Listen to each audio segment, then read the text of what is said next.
So, welcome back to the Climate Social Forum 2024. In this edition, we want to foster eco-hope. This is like our, you say, main topic, and we divided the days in which we are that will be since Sunday in different tracks. Today, the track is about indigenous knowledge and the role of indigenous knowledge. And we invited here some owners of indigenous knowledge, some colleagues and people that are, we can say, uh, cultivating this ancient tradition, and they are using, for example, for different activities to restore the planet. I just sincerely sorry for the little late. Has been like a problem in joining the network. But without further I say, I will give the floor to the track keynote of this day. That is Juliana. Juliana, are you there? Hello, hello. Hey, Sue. Hello. Hi. Wow, wow. How are you? How are you? How are you? I will give you the floor now to for your speech. Yeah. I'm fine, thank you. Thanks, thanks. So the floor is yours. It's an honor and a pleasure to have Juliana here. Juliana is one of the last. She will explain of her, you can say, indigenous culture, and she is trying to transmit this culture, also teaching the language, the language that just her is a custodian of. So Juliana, would you like to tell your story and also what you are doing now and so on and so forth, please? Thank you so much, Domenico. I'm really privileged and grateful to be here. I'm representing a COFE, that is African Planetary um, Health. I'm really privileged to be here, and we stand for One Health, and I'm really glad that I met Domenico at COP29. Thank you for this opportunity. As you have just mentioned, I am from hunter-gatherer community, and we are in northern Kenya. I come from Yaku community. Most of the people call us the hunter-gatherer. That's why I'm saying I'm from hunter-gatherer community. My language, yes, about my story. My community lost the language through the assimilation of the Maasai, and being as the only fluent speaker in my community who speaks the language fluently through being privileged, being taught by my grandfather at my young age, I can say I'm now back returning and reviving the language. So as an Indigenous person, our critical role today, like the topic is, what is our role as Indigenous people in addressing the climate crisis, particularly in the context of traditional? Let me say, as I usually say, like I'm a bee whisperer. I speak to bees and also treat bees through the traditional knowledge that I got from my grandparents. And I can say today I'll speak about that topic and how we bring this traditional beekeeping in climate justice.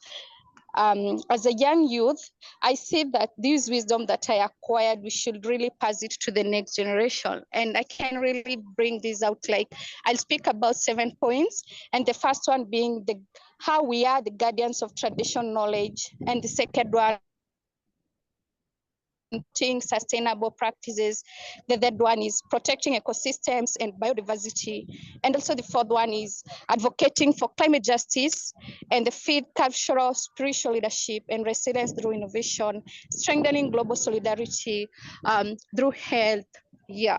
So let me start by saying that as we are the guardians of the traditional knowledge, I see that Indigenous peoples have long-standing relationships with the land, since we are connected to the land and the ecosystems, and we are the stewards of the invaluable traditional knowledge that has been passed down for us as young generations. And I say that I speak this knowledge today to say, including our traditional and beekeeping programs that we do, and also through agricultural practices. It's really crucial in meet today to address about it in climate change. We have the responsibility to protect and preserve and share this wisdom, as it offers valuable solutions that can enhance resilience and also the adaptation in the face of environmental changes. The second one I can say, when we are promoting sustainable practices, I can speak that Indigenous communities, we often practice sustainable methods of land and resource management, which can serve as our models for climate resilience. By continuing to engage in and advocate for practices such as traditional beekeeping, because it comes also with agroecology and natural resources conservation, we contribute to global movement for sustainability. Our practices are typically low impact and support biodiversity, essential for mitigating and the negative effects of the climate change. And I can speak also about these, how we protect the ecosystems and biodiversity. As we are brought up as young youth, like for example, I say like as Indigenous peoples, we have a deep connection to the land. Also plants and animals that make up our ecosystems. Our role in conserving biodiversity through practices such as traditional beekeeping is really vital, especially as pollinators like bees are under threat. Can I speak about it? Like we study them wherever we go and do the monitoring whenever we are doing the harvesting of the honey. And I can really say by maintaining healthy ecosystems and ensuring the survival of vital species like them, we help strengthen the resilience of the environment and protecting food systems. And if we protect the food system through it, I can really speak about we will have healthy community, and also our health will be really of greater for us. Like we'll never have any negativity on that. And as we try our best as youth, Indigenous youth, I can speak of advocating for climate justice.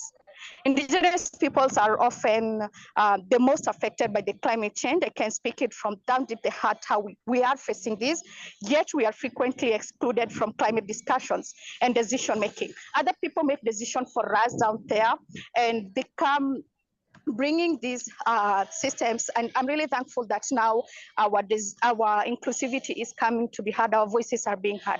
So our critical role is to raise our voices in these global conversations, and we advocate for policies that respect our rights, land, and the cultures, and ensuring that climate solutions are equitable and inclusive. By demanding justice, climate justice, we can push for policies that support both adaptation and mitigation strategies that prioritize Indigenous knowledge and community well-being. Like now today, as you are listening to us as Indigenous youth, it's really something that makes us strong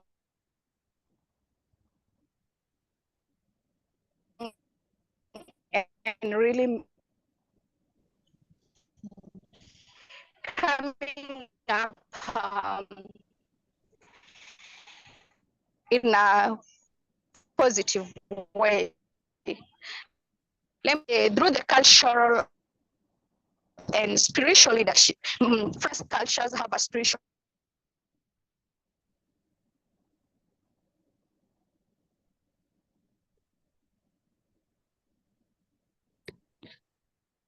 I think that, can you hear us, Juliana? Connection to nature. Seeing the land, animals, and plants, I repeat again, as a sacred.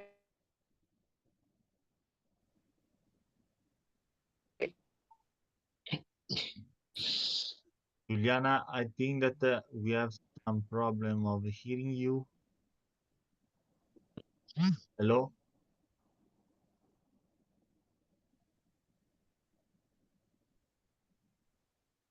This world we can guide global.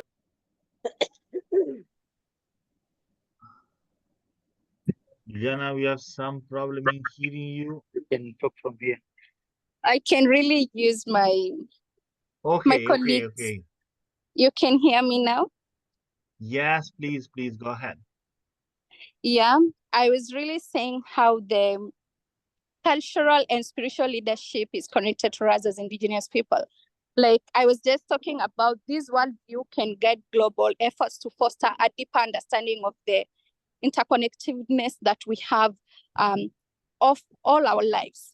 Our leadership is advocating for a more holistic approach to climate action, one that considers both environmental and cultural sustainability. We see that people are really deep into environmental and really living the cultural sustainability. And I feel that that is really a big gap for us. And if we really see this, we can get inspired and shape the future of climate movements.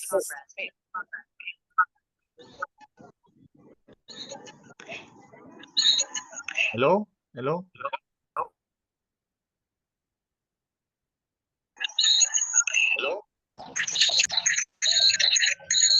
Hello. Yes, yes, please. You can go ahead. I don't know if there are. Wait. Okay, you can go. Yes, please. Please continue. And we say that for the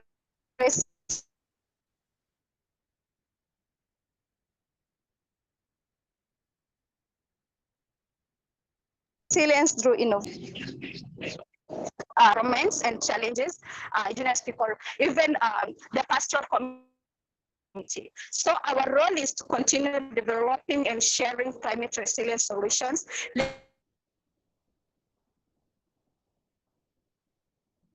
like the adaptation strategies used in traditional, not of the agroecology. These innovative locally, like root dance and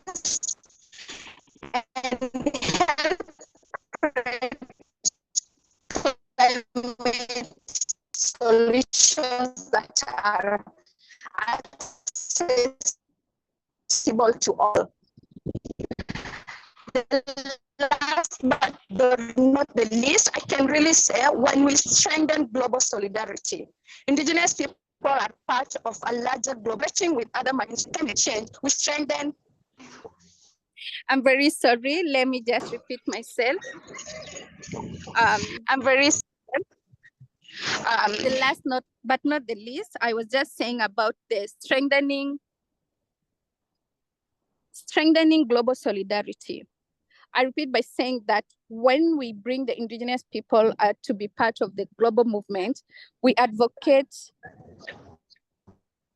for climate. The last not. Yeah, you can go, Juliana, you can go on Nathan's device. I think that is better because we can hear it better from Nathan's device. If you want to go ahead with that, please go. Not the least, I was just saying about the strengthening solidarity. Okay, please go ahead with Nathan device. No worries. So let me say, in summary, our critical role as indigenous people in the climate crisis is to be protectors and transmitters of knowledge, advocates for justice, and leaders in promoting sustainable, resilient practices. By sharing our wisdom, strengthening our connections to the land, and engaging in global solidarity, we can play a transformative role in addressing climate change and promoting a more just and equitable future for all. That's what I can really conclude with, and really say that when we stand in solidarity for these, I say indigenous traditional knowledge is the solution for this climate crisis. And when we all know that, we have a stepping stone to go. Thank you so very much for listening and being a good audience for me.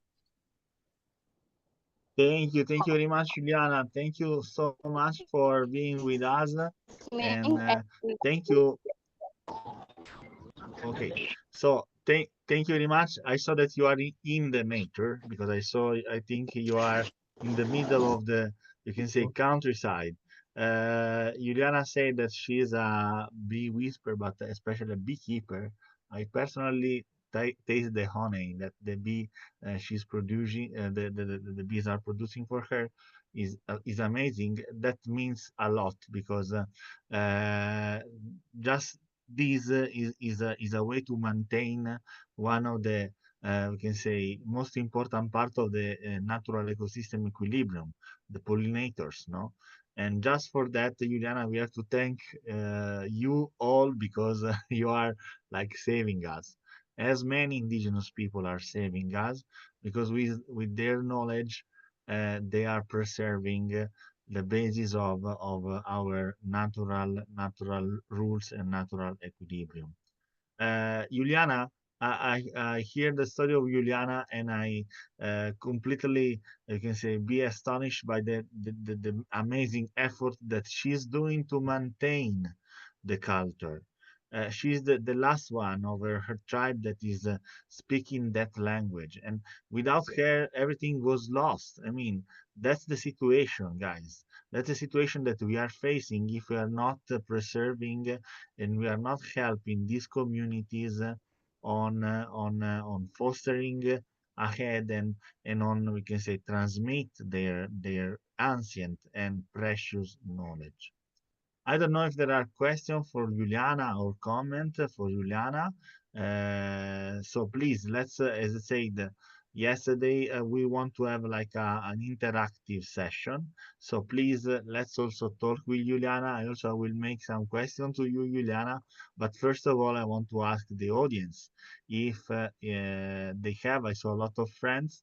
I saw Moran that yesterday also intervened, and also she's working a lot in indigenous people. I saw Gokul, I saw Nathan. So please, let's enjoy the discussion in a Talanoa way.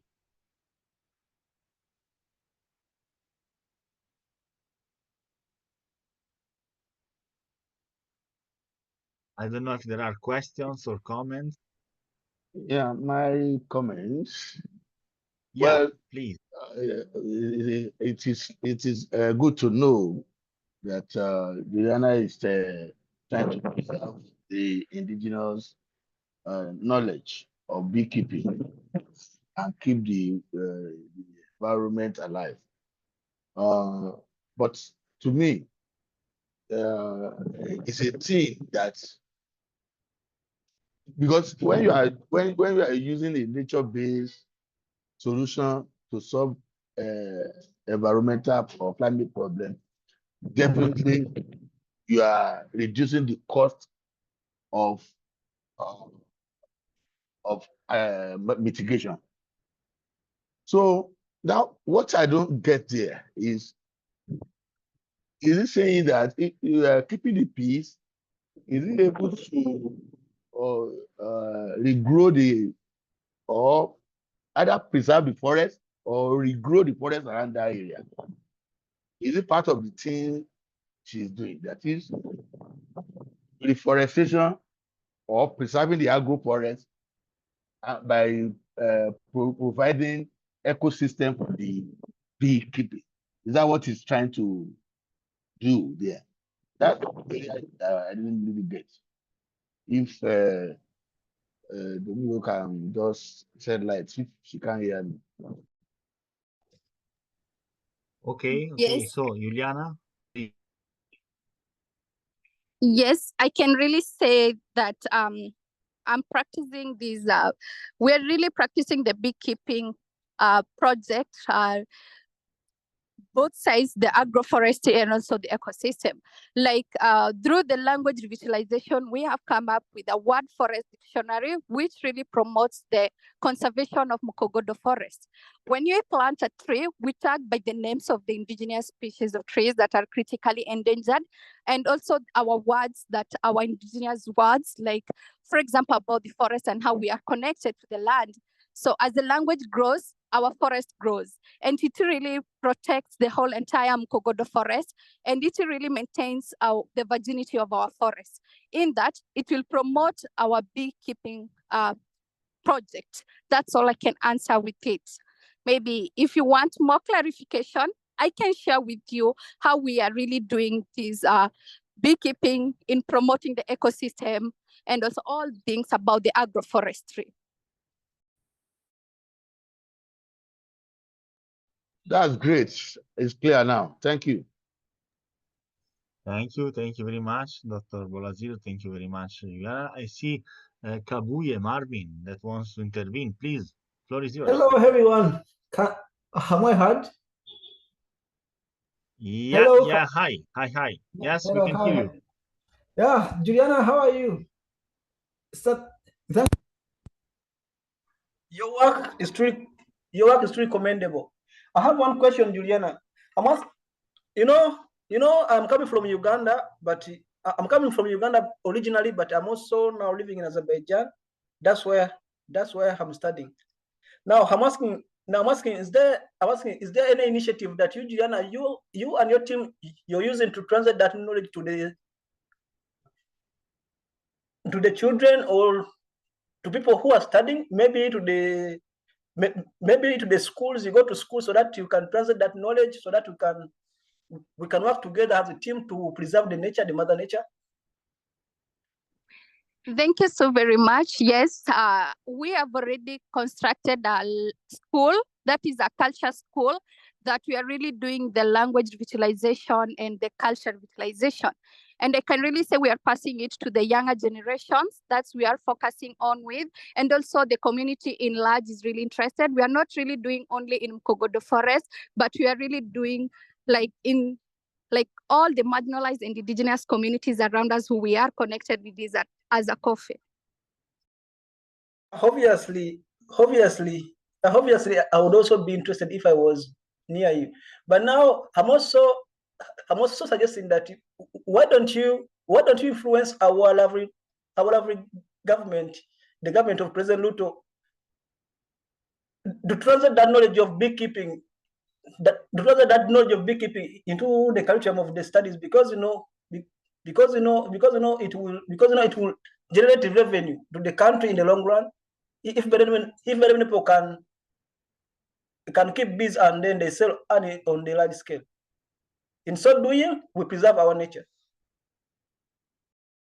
Yes, we are really trying our best to make sure that since we have already come up with a curriculum of the language and the culture, we are really looking up to the government to approve us through the KICD, the materials. So it's a process. You understand it's really a process for the government to get to approve all this. So we're just starting doing it in a local way because we are doing it in the enriched area, the grassroots level. And then we reach now out, like we start from down, coming up. So soon we will be even reaching the national government.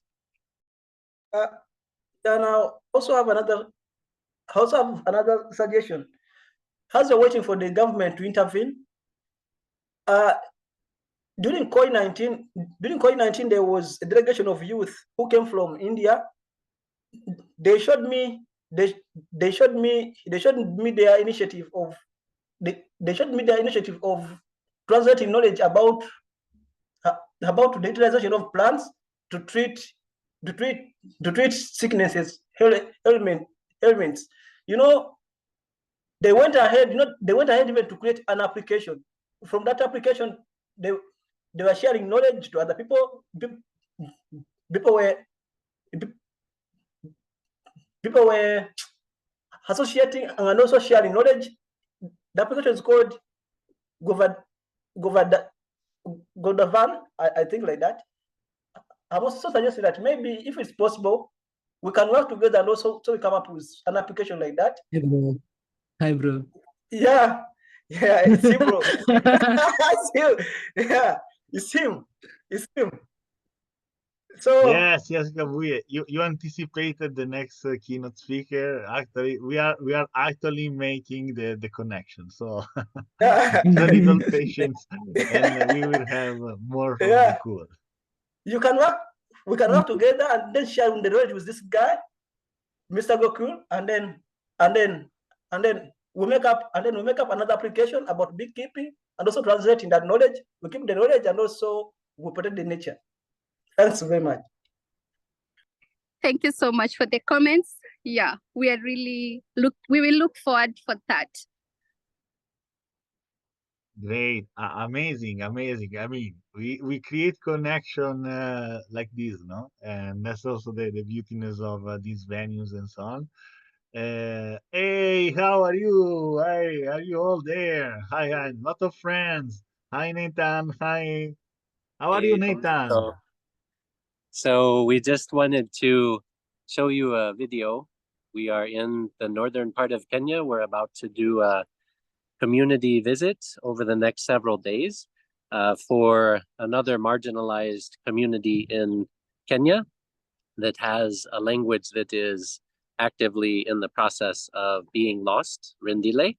And so we are together and wanted to just appreciate the global solidarity that we have in practice here, and also briefly share that in about 2 months.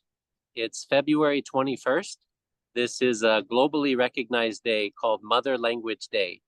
And so we are planning to do another presentation where Juliana will again be a keynote, because there are so many interesting angles, both locally and globally, around the nexus and the interface between Indigenous knowledge and the solutions that the rest of the world is actively seeking and craving.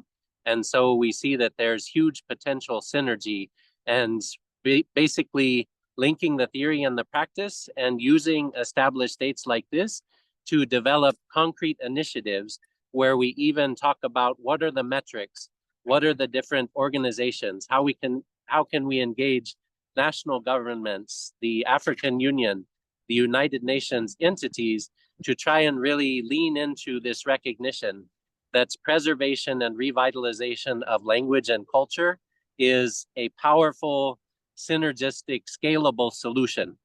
And so we invite anyone in this space, including Domenico and your team with the Climate Social Forum, to begin planning now, so that we can really be as far as possible on February 21st, where we celebrate Mother Language Day, and use that as an opportunity to highlight how much potential there is, and really give ourselves that baseline to build from, and really scale this solution. So again, thank you all for this opportunity to connect, and with Juliana and with other collaborators and partner organizations within Kenya, within Africa, and globally. We're really thinking that this is a great opportunity to highlight the synergies, again, between culture, language, stewardship, and ultimately a healthy planet for all. Any thoughts, Mason or Hillary, Julian? Really thankful for that. Please, let let us acknowledge about that. It's wonderful. It's wonderful. Thank you for sharing. You are all beautiful guys. So if you want also to intervene, the other colleagues is very welcome. Yes, let's find a way on how we can be present in a way. I see also Justin there. Hi, Justin. How are you? Hey, lot of friends. So the session has started greatly. Justin will be speaker also in the next session of Climate Social Forum the next days. But if you want to introduce yourself, Justin, please. Okay, thank you so much. And I'm so glad to see all of you again here online. And I'm Justin Gabu from Democratic Republic of Congo. And I'm country director of NGO named the RIRA Urban Partnership for Africa. And I'm so glad to see you again here online. Thank you so much. Thank you. As I say, I don't want to anticipate too much, but you will see Justin will be speaker in the next days. So we will hear more from him. But yes, it's a pleasure to see all these friends in this gathering. Just tell you, a lot of these friends, Juliana, Nathan, Justin, and so on, we met them at, sorry, Juliana, 1 second. We met at the COP in Azerbaijan. So also thank you for the friends from Azerbaijan that intervened. And we had properly a session on how to use indigenous knowledge for health. And so then the next keynote speaker that we already anticipated a bit, Gokul Rajendran, will talk a little bit more about this role of indigenous knowledge for health. But I want maybe also Sol, if you want to say a few words about also the activities that you did with indigenous knowledge also in another part of the world. We started from Africa, we will go to India, but there is also Latin America that is a cradle of indigenous culture and so on. So please give you the floor to say a few words about that. Thank you. I'm in a place where I can't really speak long, so I'll say yes. For those who have followed like the history of how humanity kind of crossed the globe or got to from Africa around the world, South America is one of the last places that they ended up in.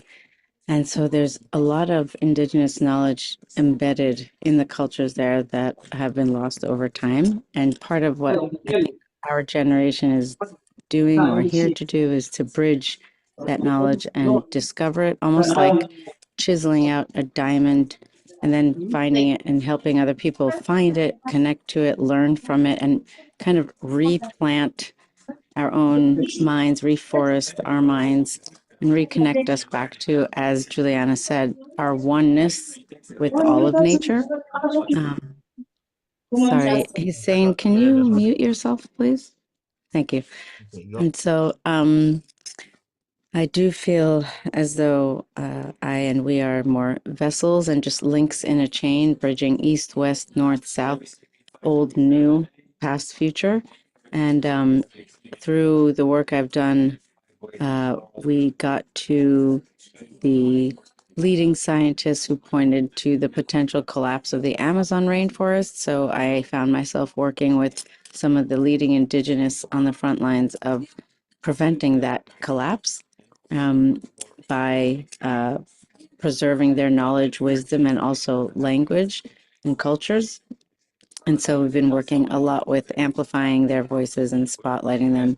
And through that work, we've not only been in South America, but with that, and also through the framework that the UN and the UNFCCC also has provided, even with Youngo and the next generation, we are building bridges to continue passing on that knowledge and wisdom by combining the north, south, east, west modern technology with old natural technology.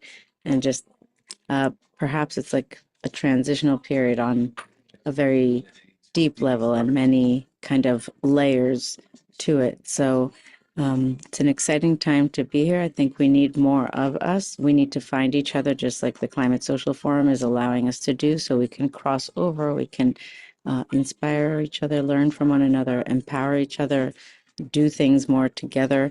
I believe unity is the answer. We all need to come behind it together, and each one of us is individually unique doing what we're doing, such as Juliana said with the bees, etc. So there's so much to learn. But I will just say on the bees that I think, metaphorically speaking, we can learn from biomimicry if we listen to the bees and we watch and observe the way they work. If we could learn and take inspiration from that as a species, even mathematically, numerically, with the way they build their homes and the way they travel and communicate, there's so much to learn there. And in that way, it could maybe go back to self-preservation. It's very holistic. So I honor the work you're doing. I look forward to learning as much as possible from you, helping to preserve that and then encapsulate it so we can pass it on, not only to future generations, but to anyone who's alive and curious and wants to learn more. So I think it's never too late. Move forward together. Thank you again for the honor. It's great to be here. And I definitely believe that once we remember where we came from, remember and become members again of the one family that we are and learn from each other, we have a very big chance of abundance for all. Thank you. Thank you very much, Moran, once again for your amazing words. We have to learn from you also, lot of, also that from the bees. And also, I want to say one thing. Moran has mentioned about the scientists, no? Scientists nowadays are rediscovering indigenous knowledge as a way also to, like say, plan adaptation mitigation measure for climate change, these complicated words, but the ancient knowledge were already there, no? Before we describe this thing as adaptation and mitigation, they were just doing that. And Precisely. We're exactly. translating. We're like Yeah, interpreting. yeah. And that's also it's important to know. I see also he's saying hello, a greet from here, man. Maybe after the next keynote speaker, we will have like a sort of, as yesterday, we will introduce ourselves and interact a bit. But before that, I will give the floor to the next keynote speaker that I saw that is very acknowledged and is very famous. It is Gokul Rajendran. Hello, Gokul. Hi. Hi, Domenico. I'm not so famous, but okay, maybe I'll be. So, You are, because you're doing wonderful things, and now you can tell us about what you're doing, hi please. everyone. Hi, Solo. Hi everyone. I think I like know some of the people here, most of the people. Hi.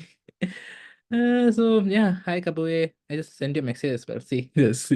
Okay, uh so I want to go. So my name is Gokul. I'm from Kerala, India. I'm like, I'm not so part of the global indigenous community or something, but I'm studying indigenous medicine, like indigenous traditional medicine back in India. It's like Ayurveda. So it's like it's something what I do, and I'm also enrolled in the UN climate space, like on Yango and other stuff. So I've been working on certain on in a project on making to preserve the indigenous and traditional medicine for like a global platform for everyone to use. Because when I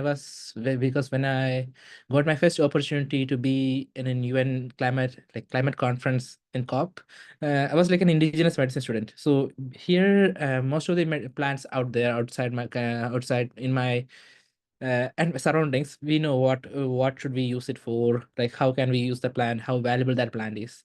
But when I went to an international space, there was a lot of plants that every country is bringing up and saying that they are using this for this purpose. But as an indigenous student, like I was like, oh wow, this is like, wow, this is so nice plants. And like we didn't have that platform or something to bridge or to learn from other cultures, so learn and understand how these kinds of medicinal plants being used or how they are being used and the values not being given us, because there's some kind of gap. So been working on that. So built my an app called Govardhan. It's like a social media for biodiversity. It's like we give usernames to specifically to plants and animals, so that we can document that information, give a username, like a profile for the plants and animals.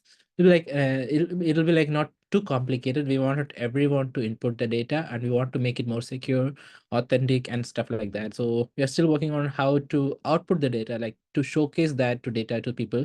So still working on that. On my way, I've been like working in different COPs. I've been then UNCCD COP, the certification COP 29 in Baku.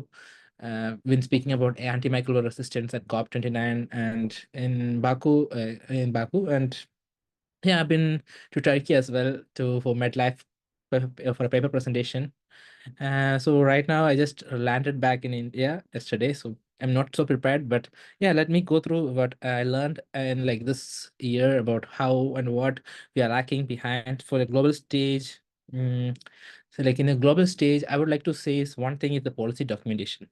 Most of the people say that we are including youth voices, indigenous voices, and everything. But when it comes to the documentation, the words they use is not being like correctly done. Like I was trying to put up indigenous medicine and make it more globally sustainable and stuff like that. And when something like that is inputted as a indigenous person, the people who are writing down the policy documentation change the word and make it a little bit common, that it becomes not so effective. Like I was saying to put more sustainable medicine, sustainable like indigenous traditional medicine. I was I input that information, and once I saw that in the policy documentation, it was directly changed to sustainable health. The word itself changed, so the meaning that the person gets, it's like lost. So the gap is like there's a gap between the policy documentation and writing, and also some of the works that we noticed about WHO as well, like the Youth Council, and doesn't have an like an indigenous person or traditional working in the indigenous space or indigenous medicinal person, that's lacking, and stuff like that. Now the World Health Assembly in like in Geneva, World Health Assembly 77 didn't have an event on traditional medicine. That was something that I think we should have. That was something which was missing, and the youth council didn't have anything. And also still this gap between the interlinking between the UN and the indigenous even the UN doesn't know like the gap between how to clearly connect between the indigenous knowledge for biodiversity, climate change and stuff, and the policy documentation. It's like too far apart, and still people we need like a lot of guidance for the people, like indigenous people, to understand, and also them to input meaningfully. That's a meaningfully they should input stuff like that. That's happening, and it's a proper documentation. Indigenous people have the information and they know how to do it, but they don't have the proper documentation, the policy thing that governments use, that they lack behind. And I think that's the one thing that most of the places that indigenous people are like indigenous or traditional medicine is like facing as well. And yeah, and getting the right people to work, and that is also another situation. Like, and people like just like greenwashing, like indigenous or traditional medicine is also being used as a washing purpose as well, so be careful. And yeah, and to overcome all this, to make the situations like we are trying to collect the data, so we faces a lot of issues. Like, one is a patenting thing. People want to patent the information that we, if as Govardhan we are finding information that we are putting out, then the countries will make issue. I was talking to the Indian ministry and they told me like this one issue that they don't want that information, their indigenous information, no longer to be like so they don't want that data to be put out into the spaces out there, and many people can come and try to patent it and take it away from us. We don't want that. And I also doesn't want any indigenous information to be put out to the wrong people and then they could use it out. So we are still figuring out on the output, how we should output the data. But yeah, and also there's some of the issues that I face as an indigenous like Ayurvedic student, because our medicine is declining because of less interest, less innovation. Because when we say indigenous or traditional, it's like old thing. It's too old. There's no innovation. So why should we go? Why should we have this less opportunity? Probably no less opportunity. And the main thing we are facing now as well is like because of desertification, climate change, biodiversity loss, less medicine that we could give, because we can't find those medicines are easily available now, right now in our community. So the person has to buy it, so it's like the value just increased or the availability is not there. And there's issues like AMR, antimicrobial resistance, all those such stuff that's happening because of all that as the interlinked chain. So that's other parts that I would like to highlight. And mostly documentation should be like not done properly, and it should be done mostly properly, because that can help with most of the current issues that we have. And I would like to go towards what Govardhan is doing. Like, so we are planning forward for next COP in Brazil, and Bolivia is one of our like key supports. The Ministry of Health is like really into supporting the indigenous and traditional medicine in Bolivia. I wanted to go for the COP16, but we didn't get any badge, even though it was a social biodiversity conference and we had the social media for biodiversity. It was like really hard for us to get a badge. So, but still, now looking forward for COP 30 in Brazil, and planning a lot, because Brazil is one of the biggest places where indigenous people and indigenous medicine are like being cared upon, still existing, and people want to learn more. And yeah, and we were like, yeah, I think that's it from my side. I think so. Yeah.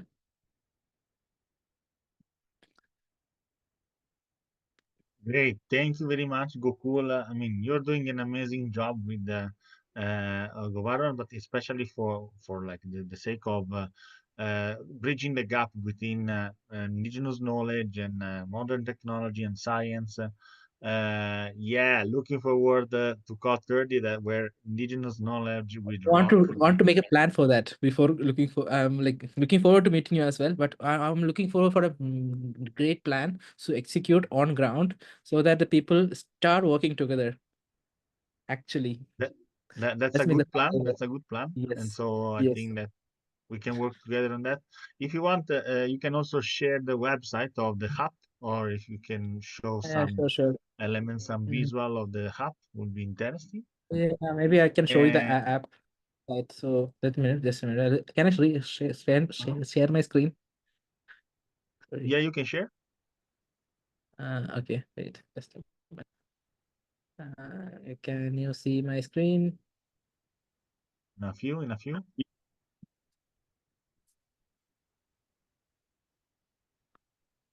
Okay. Sorry. That's us. Thank you. Okay, That great. Govardhan.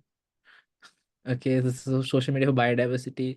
So it's like we want to give a username to plants and animals so that people understand the value of the plants, because something, yeah, I can't interact because of modern age. Maybe I will not interact with a dog or maybe like a bird or out there, but some people are doing that.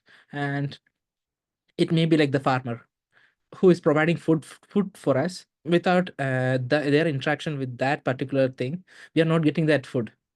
So how biodiversity is important, people are not understanding. The gap is still existing, and we are trying to bridge that gap, like crowdsourcing information about how people are using the plants for health purpose, like how the chemical constituents inside that, how that is helping them out, like general information that people tend to understand. Like that's what we are trying to bring together. And even the bacteria has an account here in my in the social media. So there's like a thing like probiotic food that's available in the market, which has lactic acid bacteria, which is a bacteria actually supporting them. It's a part of the biodiversity. So people need to understand it's a part of biodiversity. That's what we are trying to give the value back to the nature itself, and create profiles and stuff, and help people understand the plants. Who is this plant? You can see here. So when someone posts, and people can help them out, because it's will be posted via the map, like, through the map itself, so people can input data about how people are like this. If someone needs help in finding this plant, who is this, then this data will be put up as a question in this particular region, and people in that region can help him out with learning about the plant. And we were featured by 5 countries and more in COP29, like in Sri Lanka and Chad as well. So yeah, and we are looking forward for more collaborations in forward. And yeah, that's it. And I need to update my website because we've been like, I just reached back home.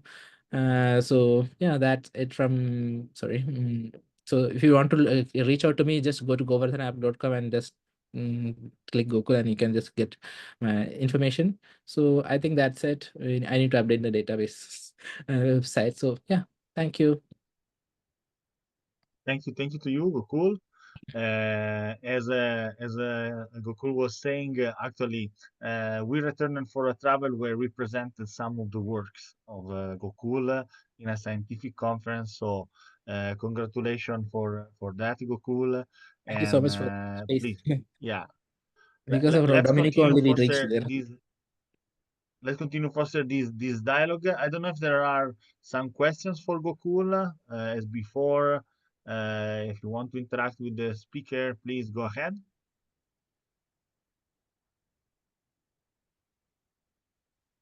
If there are questions, Hello. even though, yeah, please, Kabuye. Hello, bro. Kabuye. Gokul, how are you doing, my brother? I'm doing good. How are you? I How hope are you're you? doing great. I would like to ask I'm for good. Juliana. I would like to ask Okay. for Juliana because I want Juliana to start up an application like that, so that she can translate her knowledge to the kids and to the future generations. Don't start new one. I can help Yeah. you out. Okay. Collaboration. Now, what? Okay. Now, what? Okay. Now, what are the requirements of her starting up an application like that? What does it cost? How much is it? So it depends upon the resources available to start an application. Resources. It's like I learned my own coding and stuff through YouTube and other media, and had to give up a lot of time for that to create it. And it's testing out, but still the application is not completely done. Like the only the data collection part is done. Still working with the ministries, like other ministries, like they want to approve that. Like ministry should approve to give their data, to put the data in the app so that people can view that. So the next part is like approval thing. Second part will be like how will you put the data out? Because if I'm like in person, I'm saying that I'm very much into indigenous knowledge and stuff. I'll say this medicine, this thing, this can be used for this purpose, like stomach pain problem. So it may be fake information. It's not authentic or something. It's like fake information. So we need to figure out how that should be stopped and how that can be not allowed, so that people who are looking for authentic information get the authentic information, not that crap. So Yeah, that's the thing. But still, if the information that he's saying this is like it can be used for some kind of purpose, then that should be recorded as well. So that's why we are keeping it open for everyone. But still we need to like work on the output data stuff and patenting, like information about how to avoid patenting of stuff. Like some companies can come in and see this, okay, this plant is so useful, so I should go to the country, then get that information, like get extract that plant. So that should not be allowed. So protecting the indigenous people's knowledge and stuff, that's two things that we still are figuring out. Talking to all the most of the ministries out there, still need to connect with more. And yeah, Bolivia was one of the ministries that we could connect to, and other than that, no other ministries in South America yet. We're still figuring out. And yeah, that's it, bro. okay. Then another thing is that for me, Uh, I'm a medical student. We do not uh-huh. we do not trust things like that. This plant can treat this and so, Mm, because we need research and data to support that what you're saying. yeah, yeah, Now, yeah. now, I am Mhm. also now I'm also in a query of that. How are you planning to advance that application to, to provide that systematic evidence about that plant, and also the therapeutic doses that can be used to treat people? Because a plant can truly be good, but the problem is that the problem comes with the therapeutic dose. When somebody takes it Mhm. in higher doses, they die or they get side effects. And Mhm. that application is not an hospital or maybe a doctor is there to oversee the patient. The patient will just take the plant because the patient will be desperate. He has seen he has seen he has seen the plant. They say that this plant does so and so, so he has access to the plant. He will take the plant and then develop complications, and then they will start to Yeah. hate us. So I don't know, but mostly to advance this information is like mostly some of the plants like there's been research on Israel and Israel or region of over there. Like people when they get cancer or some kind of operations, everything like that. After the post operation, people will be going home and taking indigenous traditional medicine as well with this modern medicine they have. Even after doctors say that don't take this, don't do that, don't do this, people will be still doing those stuff because they learned that way and they want to like do it that way, because once they have that food like indigenous medicine as well with the with the modern medicine, they'll feel like, okay, I have eaten everything, so I'll be better soon. So that kind of feeling that our indigenous medicine can give is also interacts with the uh, what today interact with the person biomes and stuff like that. So it's complicated, but still figuring out how to work with that because I need to work with the medical schools. That's the other thing, like going forward, because we don't want to directly go to the public space and work because that can create issues. But in the medical universities, medical spaces, that people create indigenous medical spaces, like where we can do our own small researches that we are planning and execute that, so that we collect information about how these plants are interacting and how that can be put into the app. Still not out at that point, still figuring out. So yeah, still learning. Thank you. Thank you very much, Kabui. Thank you very much, Gokul. Just want to add two things. One, Juliana, I think that Kabui is suggesting you to make an app for preserve the indigenous language. So think about. I mean, it's a good suggestion. Eventually, if you want to run into, we can also put you in contact with Gokul and so on. Moreover, about I indigenous have seen knowledge Juliana and at COP as well, COP 39. sorry. Yeah. Yeah, I have seen Juliana at COP. Ah, yes, perfect. Yeah, yeah, yeah. We met. Uh, And so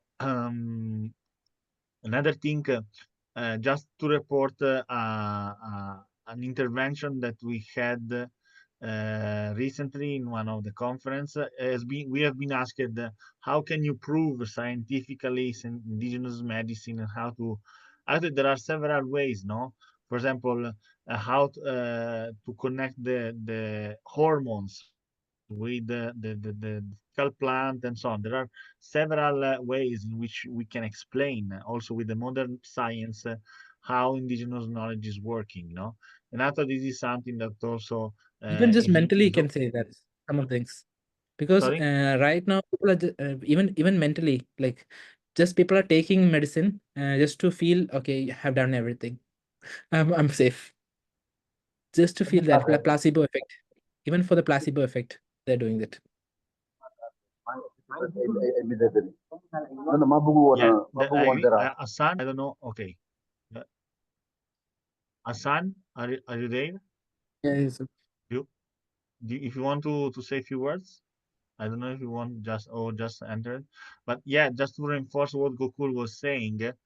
Yeah, for example, the placebo, but there are many others ways to explain the relationship between the modern science, the biochemical, for example, and indigenous knowledge and medicine and so on and so forth. It's an open field of research, actually, and surely we can.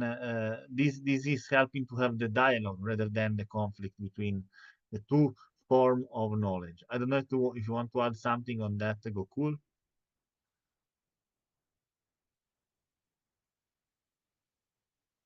It's complicated to say something right now because it has like one thing is like indigenous knowledge. It is like totally interlinked. It's because when we treat someone in Ayurveda, we need to see the nature, environment, one factor, to see the factors of body, like the body factor, and then see the medicine available. Three factors. In environment and medicine factors are like influenced by the and surroundings that we live in the modern age. One thing is like we don't work too much right now. We don't have like physical too much movement and stuff like that. So that's the one thing. And then next comes is a environmental factor, that is like the climate change and other stuff that's happening around us, that is impacting us, that is changing our microbiome and every other places biodiversity, like all that stuff that we be like we makes us is being changed. So and then comes the indigenous knowledge that is not being updated, and the medicines like medicines are like fading away because of the biodiversity loss and stuff. So the updating of the indigenous knowledge is not happening like too much. And even if it's updated, it's not said like indigenous, it's not named indigenous, it's said like something else. It's named like innovative product, and the names are changed. So it's not getting the chance to be named indigenous. That's all other issues that I think it's being facing. That's all. Okay, thank you very much. I don't know if there are other contribution on the table over the discussion. Maybe let's think. Actually, we were supposed to have also another speaker from a very remote indigenous culture that surely maybe not all of us will know. That is the Inuits. Inuits are living into the, we can say, into the North Pole. And we had a colleague that is Valeria Mosca that he has like traditional roots of Inuit culture. So in the, we can say, in the snow, in the ice, and so on and so forth. So another type of adaptation of humankind. Unfortunately, she could not join, but she will send some information about her culture in the latest days and so on and so forth. Saying that, maybe what we can do now, usually as I said, Climate Social Forum is an interactive space. We do not just have talks, but we want also to interact and ask your opinion. And we did with several techniques. Talanoa dialogue is our favorite, but there are many. And today I want to also to present one of these many. I don't know if you ever heard about the so-called fishbowl technique or fishbowl discussion. Anybody of you has listened to that? Raise the hand, please, if anybody of you has like already known this fishbowl technique. Okay, if no, I will just explain it. Oh, please, please. I'm requesting you to teach because we don't know. Okay, great. So the fishbowl technique is, I will explain this in this way, no? You have to imagine like a fishbowl, no? Where fish is, if you see a fishbowl from the front, you will see that all fishes are passing, and then another is coming, and another is passing, and so on and so forth. So the way on how we will do our discussion as a fishbowl is that every one of you now will join the stage for 5 minutes or 3 minutes, just to add a few sentences or few thoughts about the main topic of the track.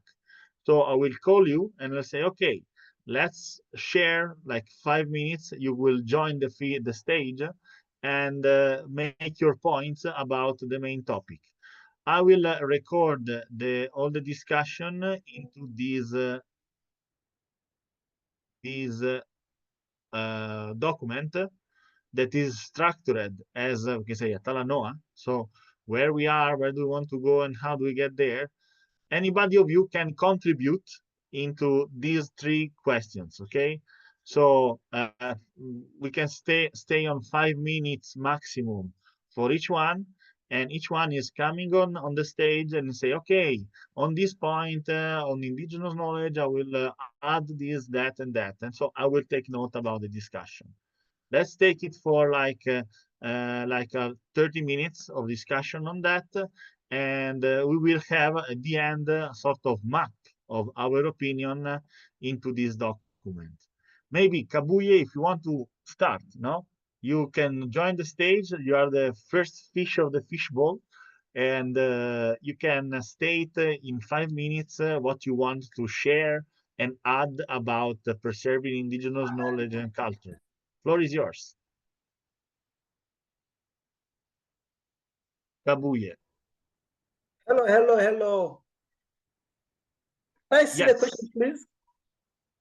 Yes, you have 5 minutes to share some of your thoughts and your points, suggestions on the indigenous knowledge and culture preservation.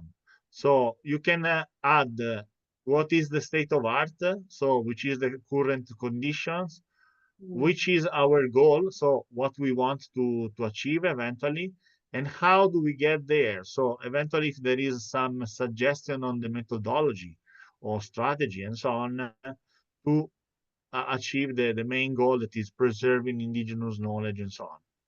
Okay, I'll begin. Where we Please. are right Maximum now, 5 minutes.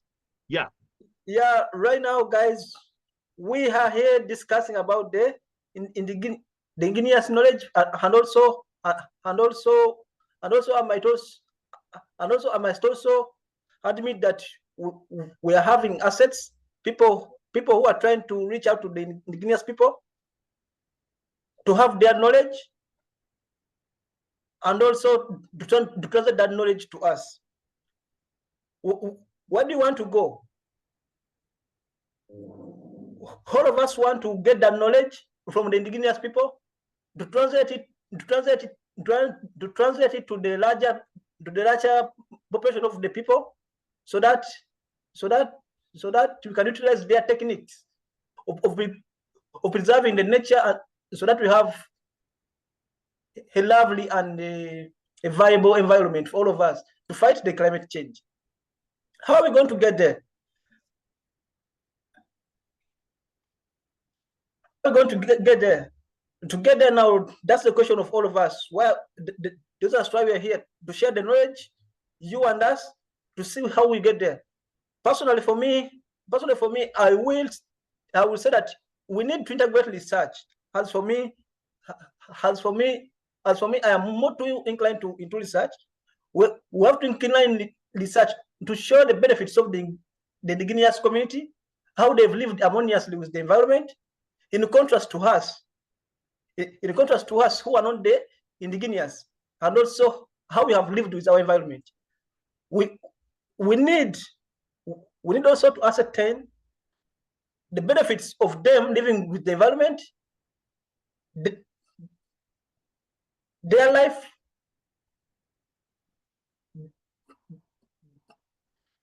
well-being in general, as compared to us who are not indigenous.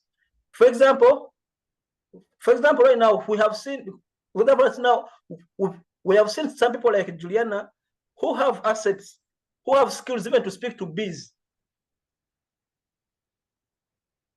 to command bees, to give them produce of which that produce they can sell to us and get money. So that alone is also an advantage for me. That alone is an advantage for me. I think that I would like to leverage on. That alone can also incline me to the indigenous community to go back, learn their knowledge, utilize their knowledge to preserve the nature in the long run. We're trying to learn the way they're doing. We can also incorporate that knowledge of the indigenous people with our current day technologies, and we work simultaneously with both to have the best.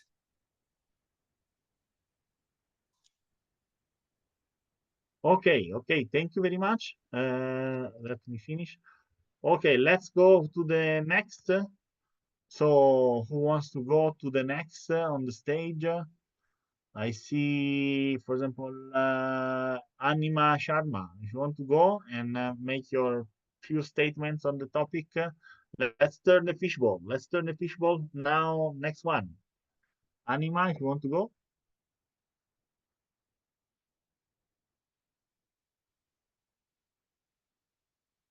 Okay, if you're not responding, I will turn the fishbowl again.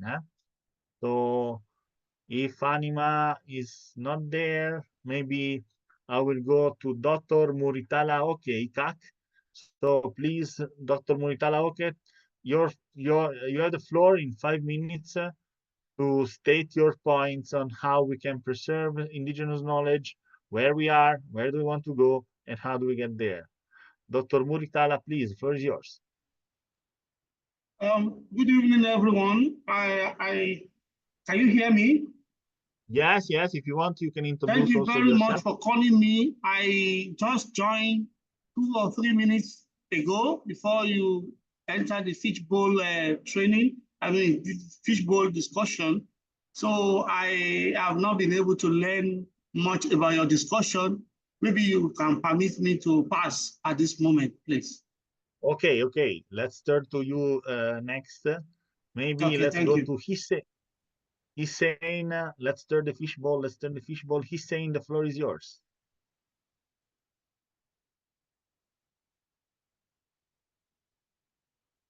Okay.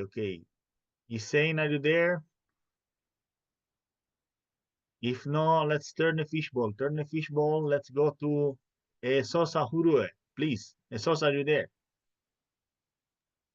Yes. Good evening, all. Yeah. Hi. Okay. Thank you for the opportunity. Okay, I just want to say a few points about indigenous knowledge. If you might say from his history, indigenous knowledge is a very important and vital knowledge, especially in the African setting.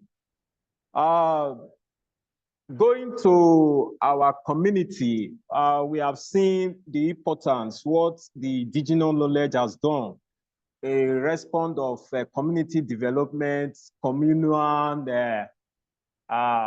development or communal knowledge, or in terms of inclusivity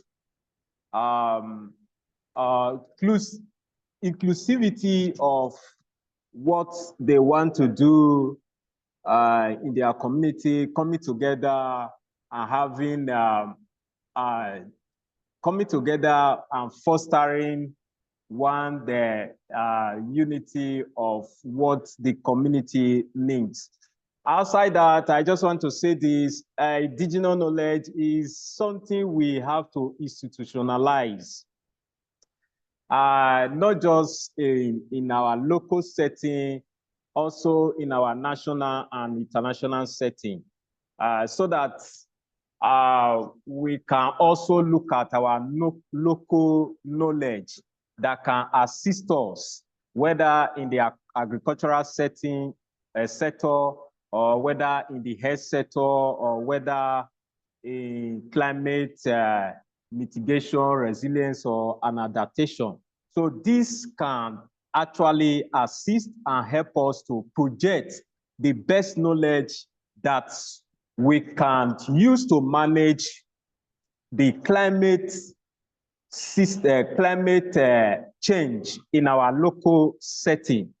If you look at our local community, these people, it is the elders, the youths, even the local council leaders, and maybe the private sector or civil society organization. So they have what it takes, most of them, because they are residents, they base in the local environment, and they know what is happening, the challenges and the issue that needs to be resolved, even without the national assistance or international assistance. So if we really want the best in our local setting, we should adopt indigenous knowledge, and it has to be modernized. Some of them, they are primitive, they just need an assistance, and that needs to be modernized, that will suit the international practice or international community. Is something we can also collaborate, or they can collaborate with those that can easily project them for a benefit for everybody in the community. Thank you. Thank you very much. Thank you very much. Okay, let me finish. Institutions. Okay. Thank you very much, Zosa. So let's go to the next. Let's turn the fishbowl. Let's turn the fishbowl. Josfat Mukaya. Hello. Hi, Josfat. So nice to see you. Are you there?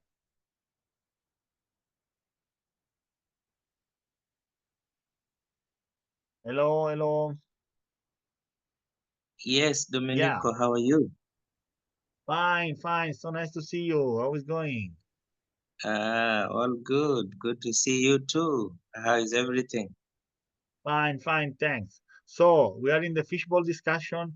You have 5 minutes to add your points, your 2 cents on the discussion on how to preserve indigenous culture, maybe where we are, where do we want to go, and how do we get there. So the floor is yours.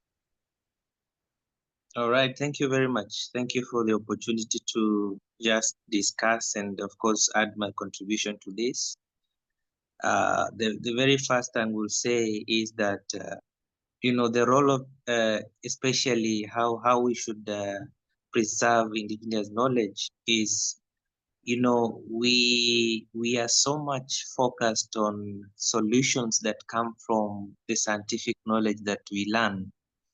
But it is very good that if we know that even before we bring up this scientific knowledge, what is happening at the indigenous level should be our focus too.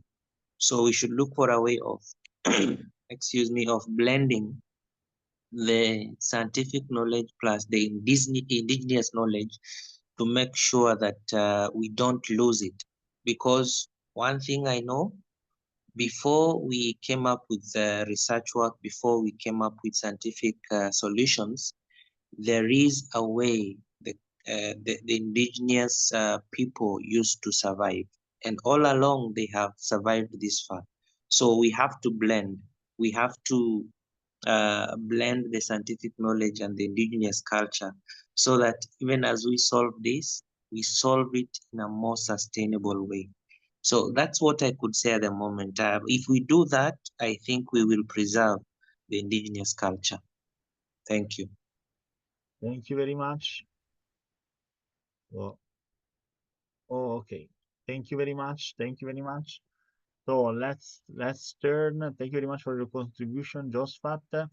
I see Juan Julio. Juan Julio, are you there?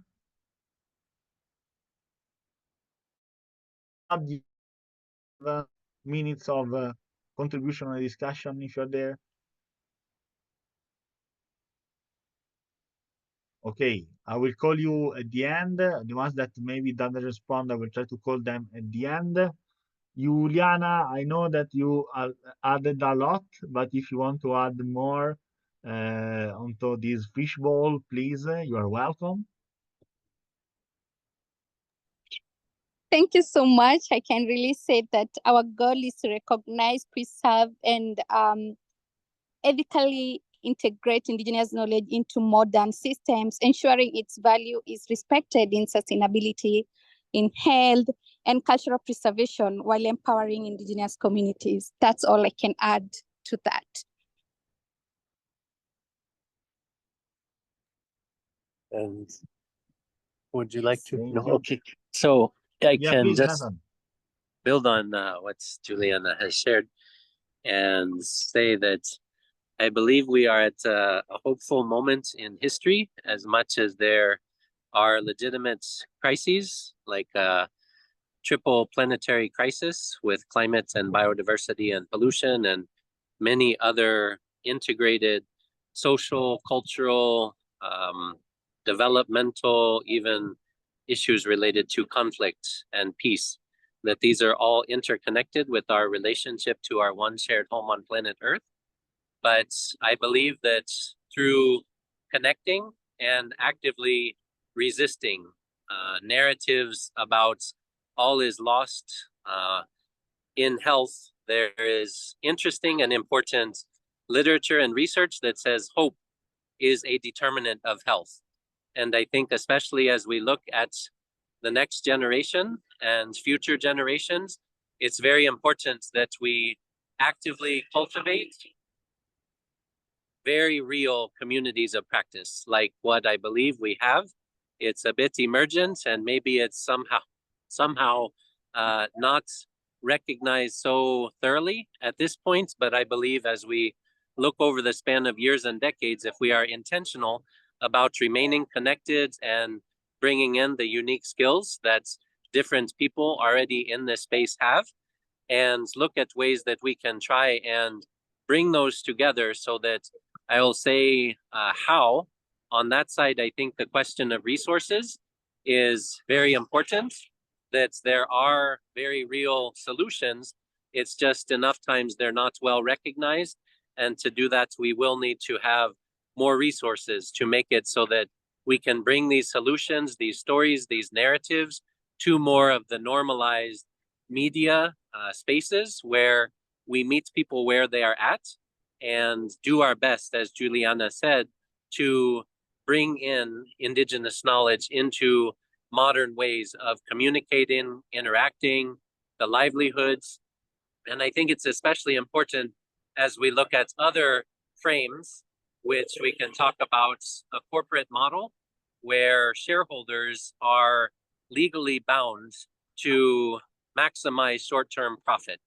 And if we don't recognize these alternative and somehow contradictory or competing approaches, then we will find that maybe we are not able to be intentional and strategic about the way that we are positioning this information and what we are trying to do, which is essentially remind each other and remember who we really are and what we actually need to be healthy and to thrive in the long term together with and in harmony and balance with the natural world. So in so many words, I think the resources is a big part of what we need.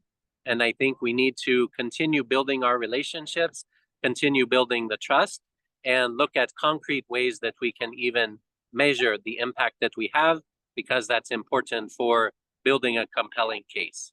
Thank you all, and looking forward to building this shared dream together.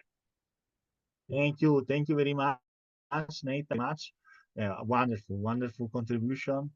So let's continue. I don't know if other of the colleagues there Nathan, they want to add something, please feel free to also engage the other friends there. Oh, hi. Hello, everyone. I am glad to be part of this. Thank you so much for having such a platform where people from all walks of life can meet, communicate, share ideas, share their stories. And yes, thank you so much. That's all from me. Thank you. Thank you to you for being with us.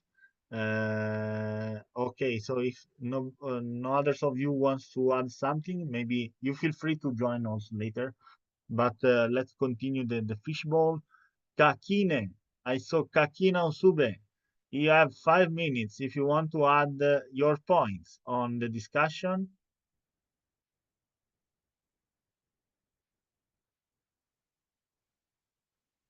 Are you there?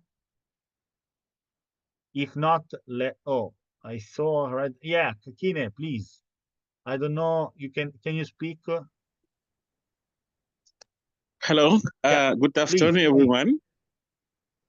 Hi. Yeah, I have just one point to add in this list of opinion, and I want to talk about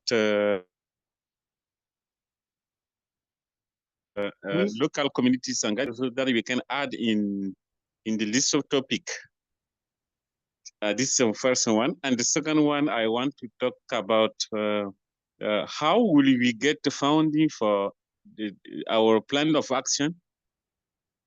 It's also necessary to add it in the list of our south. Thank you for listening. Thank you. How we can reach resources? Also, it's a good question, and I mean, is something that we can consider in our reasoning and so on. Okay, thank you, Kakine. Thank you, Kakine. I see, Julio, I had your point among the action we developed with direct and indirect, including the issue of genders into this process. So thank you very much. Let's continue on the list. And I see also that there are very contributions in the chat that now I'll take. Prem Adesh Lekr. I don't know if you are there. Prem Adesh. Are you there? Okay, let's continue the fishbowl. I will call again next round. Maybe we have Selam Agbavito. Selam, are you there?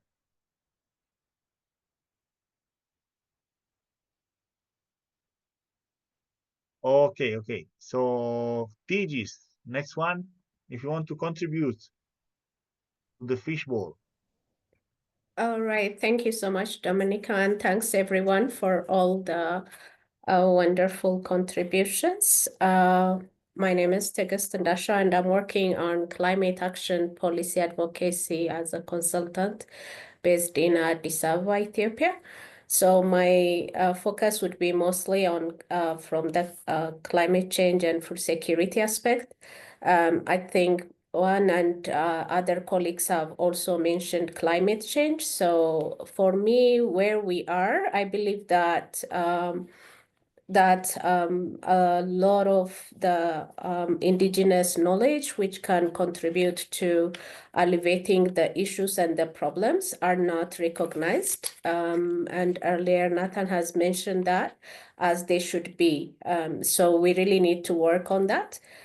Because from the climate change aspect, there is a lot of indigenous knowledge and methodologies that can help mitigate and allow communities to adapt to community change, to climate change.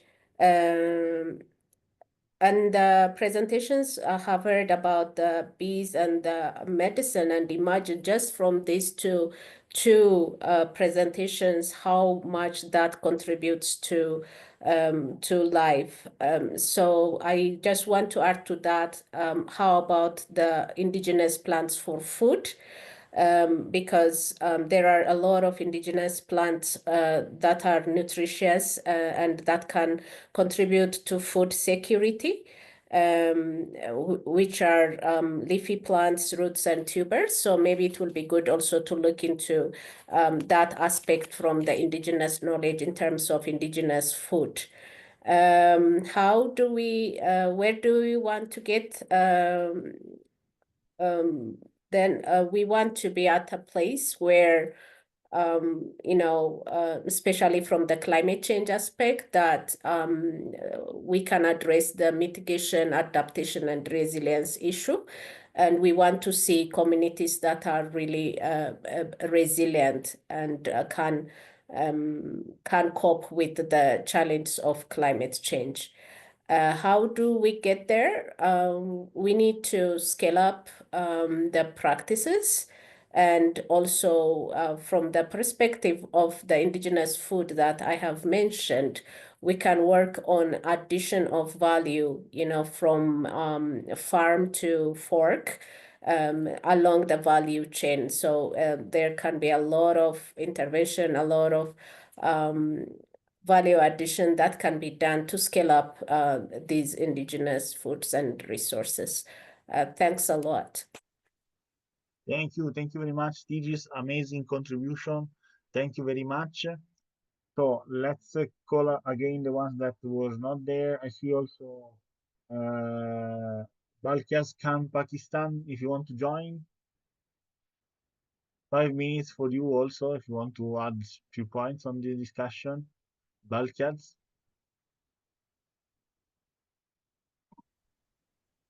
Hello, everyone. My name is. Hello. Yeah, please go ahead. You can speak, sir. Yeah, my we can name hear is you. Balkias Khan. My name is Balkias Khan, Executive Director, Rehad Organization, Rural Infrastructure and Human Resource Development Organization, in working climate change, resilience climate change issues in Pakistan, especially South region KPK, to challenges recently flood in 2021, and active participant, my team and our organization, to collaborate and help poor and needy people to affect in flood. My wish is to our organization to challenges in Pakistan, pollutions, waste management, and climate change issues. I am already working active participants in Pakistan. Thank you. Do you want to add something on the topic of how to preserve indigenous knowledge and culture?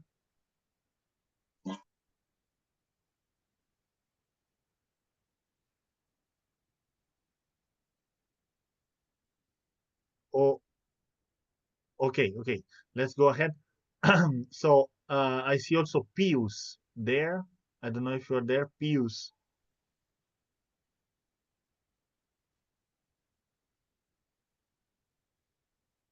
Okay.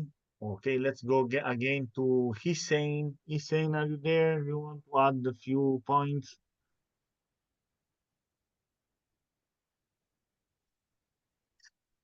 Oh, okay. So let's go to again to Selam. Selam Agbavito. Are you there? Do you want to add a few things on the discussion? Okay. So if nobody has more points, let's wrap up. Okay, very good, interesting discussion. Look at what we achieved, lot of inputs and so on that, of course, we organize in a output document, as I was mentioning the first day in the Climate Social Forum. Maybe let's refresh a bit about the process. Let me go 1 second. Actually, we say that the Climate Social Forum is not is a forum, so we need to communicate, we need to engage together. Is not just you can say having presentation.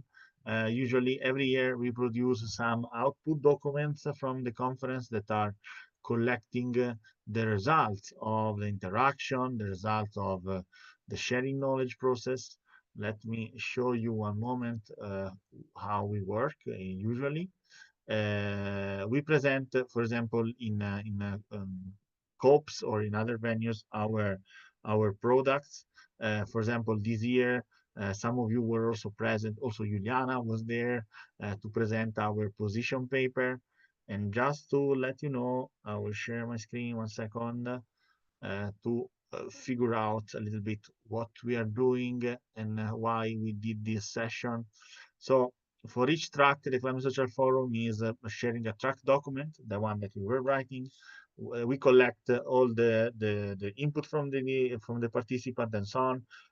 We collect them into the track documents and then formalize in a more structured way into the so-called output documents. That then this will be the final outputs of the conference. These are some examples. No, for the first conference that we had in 2020, we create some proceedings with the main talks of the speaker, plus 3 documents, one for each level of governance, about on how to address every track, every day we encounter and explain and proceed and so on and so forth. We will do the same this year. The work that we already did, the fishbowl discussion, was properly that. So if there are no other inputs on the fishbowl, I will share again just to let you eventually add more points and so on. We can close for today. So let me go again. Okay. Perfect.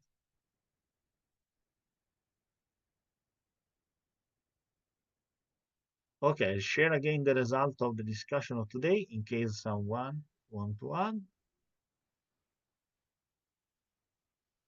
Oh, okay.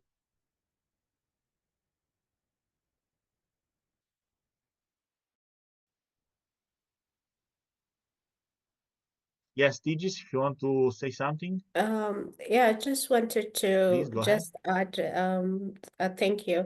I just wanted to add the point of the importance of policy when it comes, how do we get there? That there is in every country, you know, we don't have any problems about policies, and when it comes to policies being on the paper. But the biggest gap and the biggest problem is that policies are not cascaded down and are not operationalized to address the community issues. So when it comes to issues for Indigenous people, we have to make sure and we have to engage the government, the ministries, all stakeholders, the civil society organization, so that these policies are really can go beyond paper and can be operationalized. Thank you. Just wanted to add that point. Thanks a lot. Thank you. Thank you. Very important. Hello. Can I please? Yes, please. Can I please? Yeah, please. Tigis, please. Yes, I'm here. Yeah. We are having a problem with some of the indigenous people. Indigenous people, they very well, they so much want to preserve their culture and their integrity, to the point that they don't want even to welcome new interventions or anything that drives development. In so doing, some indigenous people lead to the underdevelopment of their respective societies. Indigenous people cause the skunked development of their societies. For example, in Uganda, the northern part of Uganda, we're having the Kalamajongs. The Kalamajongs in Uganda, they are the least developed people, and also they are not willing to develop in any way or the other, because they too much want to protect their integrity, their culture, and whatsoever. To the point that they're not even willing to take their kids to school to learn something. as we're trying to influence the government to make policies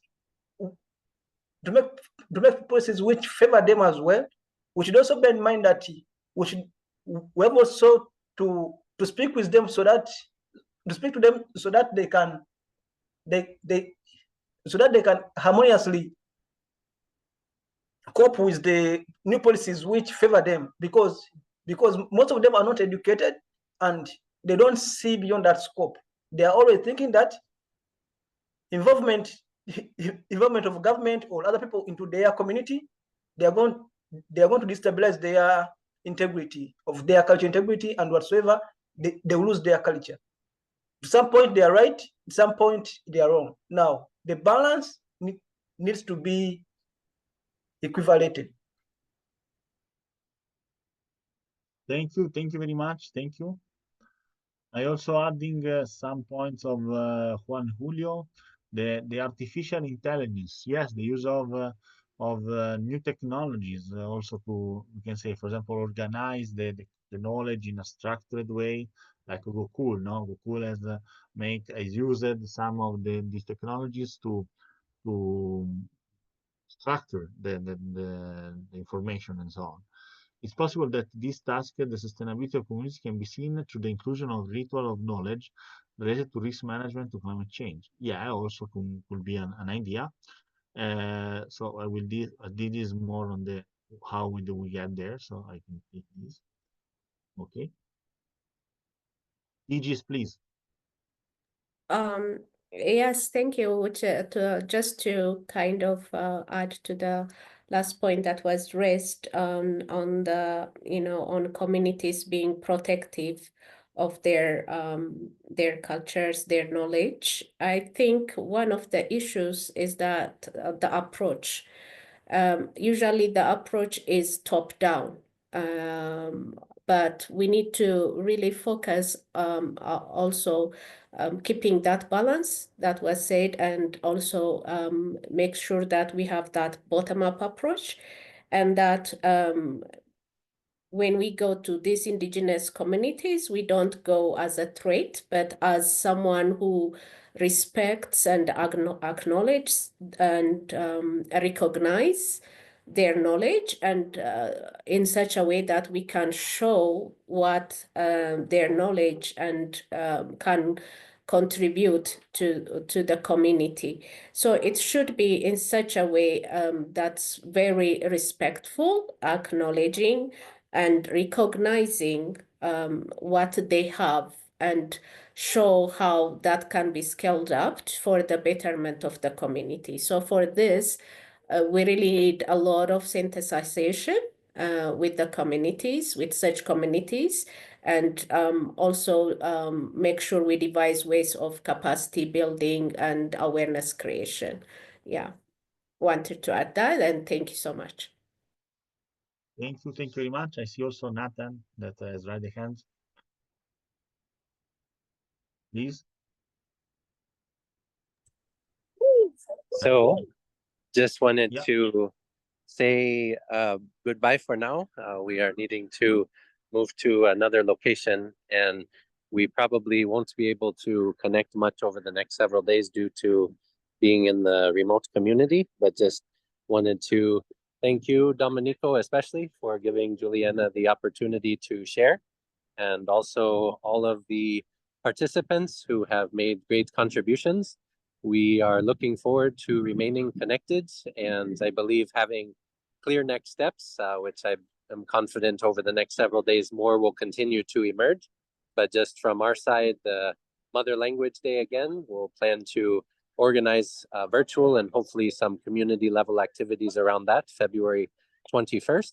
And then also, I believe it is early October, planned for a conference that Domenico, you're in the mix around, focusing on One Health in Rome.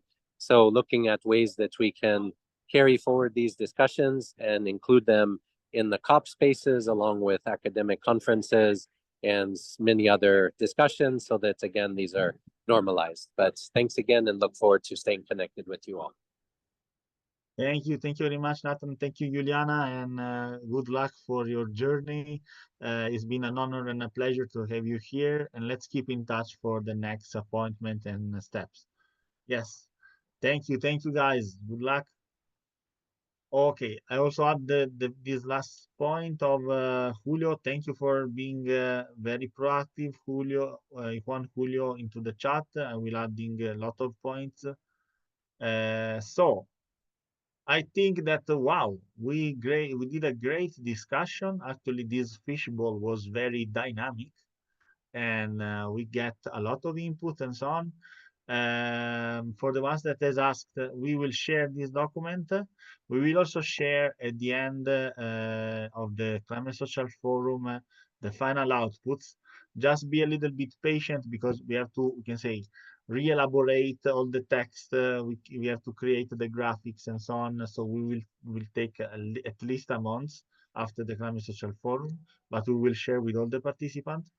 So if there are no other inputs for the discussion, somebody that wants to add other points and so on, I think that we can very satisfyingly close the discussion because, I mean, we did a lot of contribution. In case I just share the documents, so you can also contribute later to the documents. We will share by email all the documents day by day that we will consider the closed on contribution in the last day on Sunday 22. But feel free if something is coming into your mind to write down to make your addition and so on. We will then collect all of that after the end of Climate Social Forum. So saying that, thank you very much again, guys, for these amazing sessions. I've been really, wow, such a great discussion.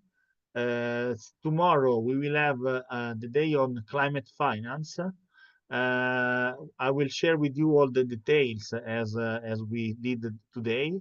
And so see you tomorrow on the same channels on Climate Social Forum, Virtual Agora, and thank you everyone for the contributions. Thank you very much. Bye. Thank you. Ciao, ciao, ciao. Ciao, bye, ciao. Thank you. Thank you so much. Thank you, bye. Bye. Bye, thank you. Thank you to you, bye. Thank you, everyone. Thank you, bye.